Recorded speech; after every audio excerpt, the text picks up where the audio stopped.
Hallo ihr Lieben, heute dreht sich alles rund um Meme-Coins und die bekannteste Kryptowährung, die aus einem Meme entstanden ist. Ja, ich rede von Dogecoin.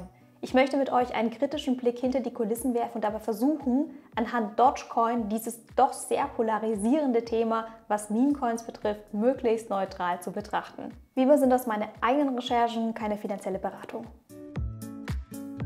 Dogecoin, kurz Doge, ist eine Peer-to-Peer-Kryptowährung, die aus dem Doge-Meme entstanden ist. Aus dem Gedanken, Kryptowährungen sollen Spaß machen, wurde aus Dogecoin eine der beliebtesten Kryptowährungen weltweit. Zum Zeitpunkt des Videos ist Doge auf Rang 10 von CoinMarketCap gelistet und verfügt über eine aktuelle Marktkapitalisierung von über 8 Milliarden Euro. Wie und warum ist Dogecoin entstanden? Dogecoin ist auf Grundlage eines Internetphänomens des Doge-Memes im Jahr 2013 entstanden. Das Doge-Meme besteht aus 3 typischen Merkmalen. Das ist zum einen das Hundebild. Der Hund auf dem Logo zeigt die japanische Hunderasse Shiba. Das Ursprungsbild zeigt die Hündin Kabosu, die von Sato, einer Kindergärtnerin aus Japan, adoptiert wurde. Kabosus Bilder wurden über Satos Internetblog bekannt, wo sie über Zustände in Hundezuchtbetrieben informieren wollte. Dann ist es zweitens die Schriftart und die Farbe des Textes. Der Text hat eine bestimmte Schriftart, Comic Sans MS, und ist auch möglichst bunt. Und dann zuletzt die Sprache des Textes, auch ganz eigens dafür. Das ist der typische Slang, auch Doge Speak genannt. Es wird ein Hund imitiert, der gebrochenes Englisch spricht. Dadurch kommen lustige, einsilbige Satzfetzen zustande wie wow, such, funny und so weiter. Was passiert jetzt, wenn du 2 Trends, eben dieses Doge-Meme und Bitcoin, in einen Topf schmeißt?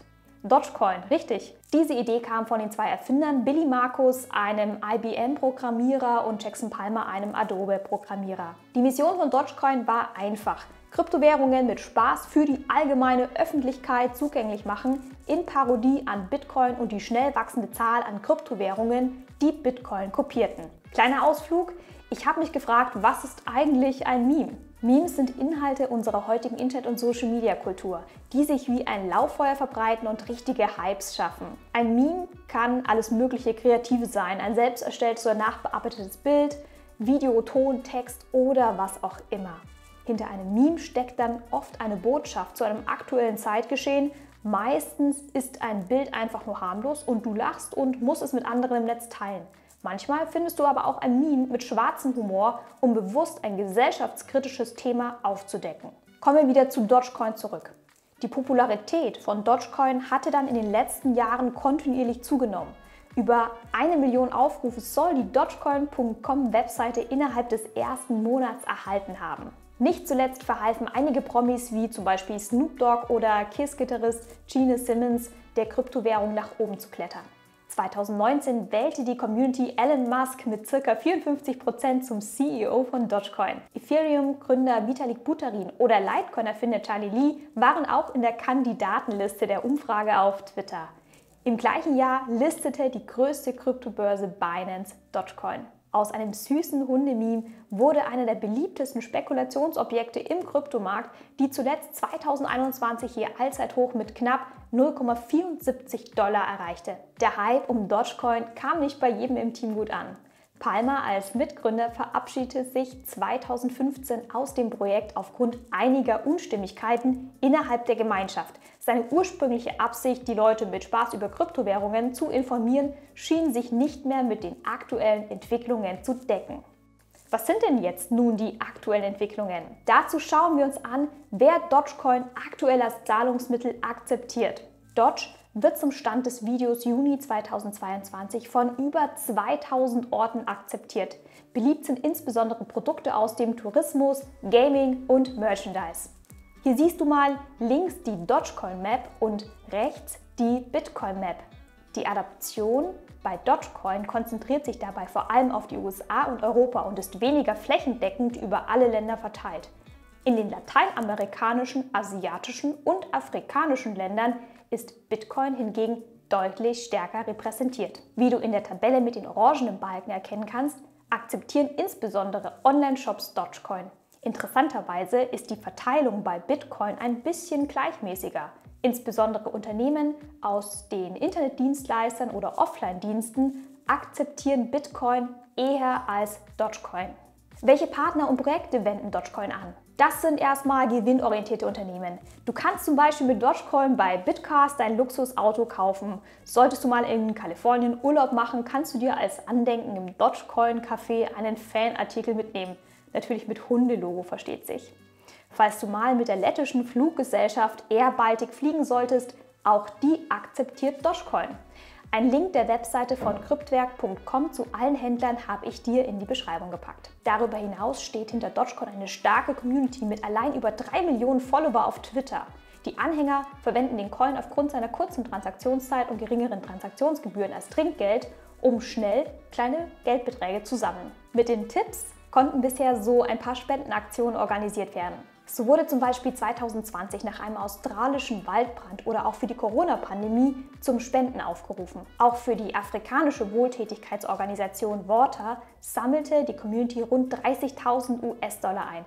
50.000 US-Dollar bereits 2014, damit das jamaikanische Bob-Team an den Olympischen Winterspielen teilnehmen konnte. Auch Non-Profit-Organisationen wie zum Beispiel Save the Children oder American Cancer Society akzeptieren Spenden in Form von Dogecoin. Der wohl bekannteste Befürworter, der mit Dogecoin und Kryptowährungen in Verbindung gebracht wird, ist wohl Elon Musk, CEO von Tesla und aktuell der reichste Mann der Welt. Nachdem Tesla sich 2021 zuletzt von Bitcoin aufgrund des angeblich energieintensiven Minings nach einer ursprünglichen Zusage wieder zurückgezogen hatte, rückte Dogecoin immer mehr in Richtung Elons Aufmerksamkeit. Elon spielte dann seinen Elon-Effekt immer wieder über Twitter aus, sodass der Coin auch nur bei Erwähnungen riesen Kursgewinne einbuchen konnte. Seit Anfang 2022 zog nun endlich Tesla auf die Erwartung vieler Fans nach und verkündete, dass nun zumindest Merchandise-Produkte von Tesla in Dogecoin gezahlt werden können. Ende Mai kam es zu neuem Wirbel, denn Elon twitterte seinen über 98 Millionen Fans, dass er für sein Raumfahrtunternehmen SpaceX plane, Doge für ausgewählte Merchandise-Produkte ebenfalls zu akzeptieren. Aufgrund all dieser Achterbahnfahrten wird Elon mittlerweile vorgeworfen, dass er die Börsenkurse für seine Gewinne ausnutze. Elon wird deswegen im Juni 2022 von Keith Johnson, einem Kryptoinvestor, auf Schadensersatz verklagt. Elon habe ein Schneeballsystem ins Rollen gebracht, den Dogecoin-Preis künstlich in die Höhe getrieben und dann abstürzen lassen. Die geforderte Summe beläuft sich auf 258 Milliarden US-Dollar. Ich habe mich generell gefragt, welche Chancen und Risiken haben Meme-Coins? Folgende 5 Kriterien sollen dir anhand von Dogecoin helfen, Meme-Coins in Bezug auf deine Investments zukünftig besser zu verstehen. Das Kriterium Nummer 1 habe ich Volatilität genannt. Meme-Coins unterliegen starken Kursschwankungen. Gerade weil Meme-Coins auf Basis eines Memes entstehen, können die Kurse insbesondere durch Hypes in Medien viel extremer beeinflusst werden als Utility-Tokens. Hypes entstehen zum Beispiel durch öffentliche Befürworter, durch freudige Nachrichten oder durch diese ganzen FOMO-Gefühle, also wenn der Coin gerade wie blöd am Steigen ist und du natürlich deine Gewinne gar nicht verpassen möchtest. Diese Spitzen setzen sich dann on top auf die allgemeine weltweite Marktstimmung drauf. Wir schauen uns dazu nun mal typische Meme-Phasen an. Zuallererst zeichnen sich solche Coins dadurch aus, dass Anleger oftmals einen recht preiswerten Einstieg bekommen. Die Coins sind recht günstig zu bekommen. Anhand des Kursverlaufs von Dogecoin siehst du, dass der Coin lange Zeit bei Preisen mit vielen Nullen hinter dem Komma zu kriegen war. Zum Beispiel 0,00008 US-Dollar zum Allzeittief 2015. In Hype-Phasen wird der extreme Kurszuwachs ausgenutzt, um Gewinne schnell abzuverkaufen. Das Return of Invest liegt bei Dogecoin aktuell bei über 11.000%, hättest du von Anfang an in das Projekt investiert. 11.800%. Wenn du solch eine Summe hörst, ist verständlich, warum so ein Coin für viele attraktiv ist. Der starke Abverkauf großer Mengen führt im nächsten Schritt zu starken Abstürzen, wenn der Hype vorbei ist und Investoren ihr Interesse an einem Meme verlieren. Doge hatte zum Beispiel sein Allzeithoch im Mai 21 von 0,74 $. Der Preis liegt derzeit bei rund 0,06 $. Übertragen auf den Aktienmarkt könnten wir das Kursrisiko von Meme-Coins vielleicht mit Penny-Stock-Aktien vergleichen, die wirtschaftlich betrachtet ebenso durch ihre hohe Volatilität auffallen. Kriterium Nummer 2: das Tokenverhalten. Die Tokenomics von Meme-Coins sind häufig stark inflationär angelegt. Das heißt, es kommen ständig neue Coinmengen in Umlauf, so als würde ständig Bargeld in hohen Mengen ausgedruckt werden und in den Markt gepumpt werden. Wir müssen uns jetzt erstmal fragen, was verstehen wir unter einem inflationären Tokenverhalten und wie schaut das bei Dogecoin aus? Dazu ganz kurz nochmal, Bitcoin ist deflationär. Es wird also nie mehr als maximal 21 Millionen Coins geben. Dadurch werden sich die Miner immer mehr Mühe geben müssen, die mathematischen Rechnungen mit ihren Computern zu lösen. Anders ist es bei Dogecoin. Ursprünglich entschied man sich für maximal 100 Milliarden Coins. 2014 hob Jackson Palmer jedoch diese Obergrenze auf. Seitdem ist das Tokenverhalten stark inflationär. Seit 2015 kommen jedes Jahr über 5 Milliarden neue Dogecoins hinzu. Das entspricht einer überdurchschnittlichen Inflationsrate von 5,3%. Diese Rate soll, wie du hier eingeblendet siehst, über die Jahre kontinuierlich abnehmen. Erst 2050 würde so die Rate bei 1,9% liegen. Schätzungen zufolge soll sich die zirkulierende Menge in 26 Jahren verdoppeln. Zum Stand des Videos befinden sich bereits über 132 Milliarden Coins im Umlauf. Auch ein Halving, also eine Halbierung neu geschürfter Coinmengen pro Block, wie das bei Bitcoin der Fall ist, gibt es bei Dogecoin nicht. Kriterium Nummer 3. Die Utility. Ein Utility-Token wird laut BaFin als Token bezeichnet, der zum Beispiel für eine bestimmte App, ein Produkt oder eine Dienstleistung in einem dezentralen Ökosystem verwendet wird. Ähnlich einer Eintrittskarte oder eines Gutscheins. Viele Meme-Coins sind keine Utility-Tokens, wenn wir bei dieser Definition vom BaFin bleiben würden.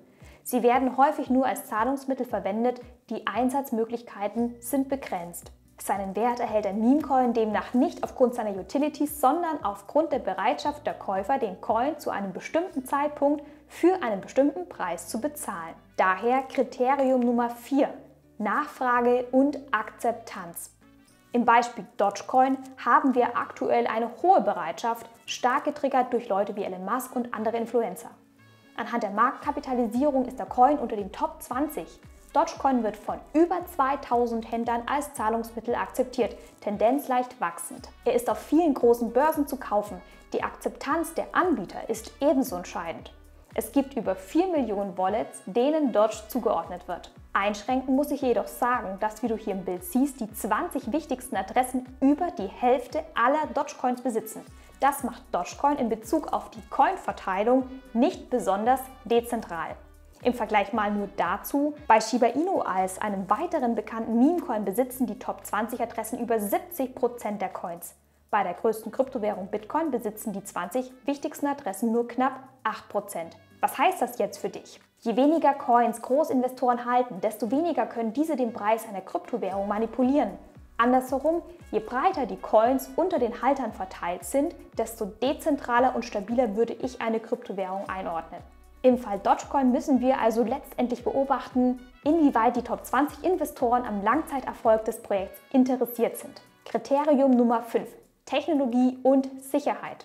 Ein nächster Punkt von Meme-Coins ist der, dass solche Projekte weniger Arbeit in die Entwicklung ihres Protokolls investieren. Das führt manchmal zu Einbußen in puncto Sicherheit. Abgesehen davon besitzen viele Meme-Coins gar keine eigene Blockchain. Schafft es ein Meme-Coin, das Interesse nicht langfristig aufrechtzuerhalten, kann der Coin im schlimmsten Fall komplett auf Null gehen, was für dich den Totalverlust in ein solches Projekt bedeuten könnte. Kritiker sollen laut Quellen bei Dogecoin Sicherheitsbedenken sehen. Die Transaktionen durch die Miner sollen weniger genau geprüft werden als die anderer großer Kryptowährungen. Das mache das Netzwerk wiederum für Hackerangriffe anfälliger. Um der Kritik grundsätzlich entgegenzugehen, hat die Community eine erste Dogecoin Trailmap mit geplanten Projekten herausgebracht. Wenn du dich im Detail für die geplanten Veränderungen interessierst, habe ich dir hier den Link auch in die Beschreibung gepackt. Die Gemeinschaft plant laut Dogecoin Manifest keine technische Brillanz, doch grundsätzlich mehr Utility. Ende 2021 habe die Dogecoin Foundation geäußert, mit dem Ethereum-Gründer Vitalik Buterin an einem Entwurf für eine Community Staking auf Grundlage von Proof-of-Staking-Konzepten zu arbeiten. Inwieweit diese Entwicklungen umgesetzt werden, das bleibt eben noch abzuwarten. Bleiben wir doch gleich mal bei den technischen Sachen. Wie wird denn Dogecoin aktuell abgesichert? Da Dogecoin ursprünglich nur aus Spaß gedacht war, war die Technologie nicht besonders innovativ.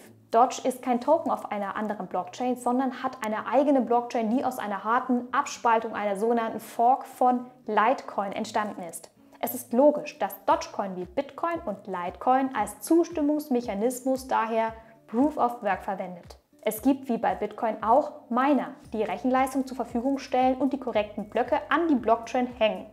Für ihre Arbeit erhalten die Miner für jeden neuen Block 10.000 Dogecoins als Belohnung, die dabei neu geschürft werden. Ein Block braucht zur Produktion nur etwa 1 Minute im Vergleich. Bitcoin braucht etwa 10 Minuten, Litecoin etwa 2,5 Minuten. Aufgrund der Fork-Beziehung zu Litecoin hat sich Dogecoin eine weitere Technologie gesteuert, und zwar den Skriptverschlüsselungsalgorithmus. Das ist ein Algorithmus, der theoretisch auch dem Normalo mit einer normalen Grafikkarte das Mining ermöglicht. Das Skript-Mining soll außerdem weniger energieintensiv sein als der Mining-Algorithmus von Bitcoin. Möchtest du dich am Mining von Dogecoin beteiligen, so kannst du das einzeln oder via Mining-Pools bzw. Clouds machen. Darüber hinaus ist es seit 2014 auch möglich, beim Mining von Litecoins Dogecoin mitzuschürfen. Ob sich das Mining aufgrund Equipment, also der ganzen Anschaffungen und Stromkosten für dich finanziell lohnt, das sei mal dahingestellt. Wo kannst du Doge kaufen und aufbewahren? Doge kannst du auf allen gängigen Börsen wie Binance, Coinbase oder Crypto.com kaufen. Auch das Aufbewahren wird von zahlreichen Anbietern unterstützt. Hard Wallets sind zum Beispiel das biometrische Decent Wallet oder der Ledger. Soft Wallets zum Beispiel das Trust Wallet. Von der Community werden auch das Dogecoin Core Wallet und das Multi-Doge Wallet als verschiedene Desktop Wallets angeboten. Mein Fazit zu Dogecoin: Dogecoin ist eine der größten Kryptowährungen weltweit, die aus einem Meme entstanden ist. Aufgrund dieser Vorgeschichte wird Dogecoin als eine der spekulativsten Kryptowährungen betrachtet. Auf der anderen Seite deuten die Entwicklungen darauf hin, dass die Währung neben dem Spaß auch eine ernste Seite hat. Die Währung hat es geschafft, uns lächelnd und kritisch eine ganz wichtige Botschaft zu hinterlassen. Wo ist die Grenze zwischen Spaß und Ernst? Wie sehr zocken wir im Kryptobereich? Wie muss eine dezentrale Währung betrieben werden, damit wir den Glauben in Krypto nicht verlieren? So, damit sind wir auch schon wieder am Ende angekommen. Falls du Fragen oder Feedback hast, wie immer freue ich mich über einen Kommentar von dir. Hast du eine Meinung zu Meme-Coins? Würde mich auf jeden Fall interessieren. Schreib uns doch einfach mal, was du davon hältst. Wenn es dir gefallen hat, hinterlass auch noch schnell ein Like. Mehr Infos zu Kryptoprojekten findest du außerdem auch noch auf meinem Kanal. Schau dich einfach um. Für noch mehr Krypto kannst du mir auch gerne über Twitter folgen. Ich danke dir schon mal für deine Unterstützung. Wir sehen uns bis zum nächsten Mal. Ich bin Miss Krypto, von Kryptos fasziniert. Mach's gut.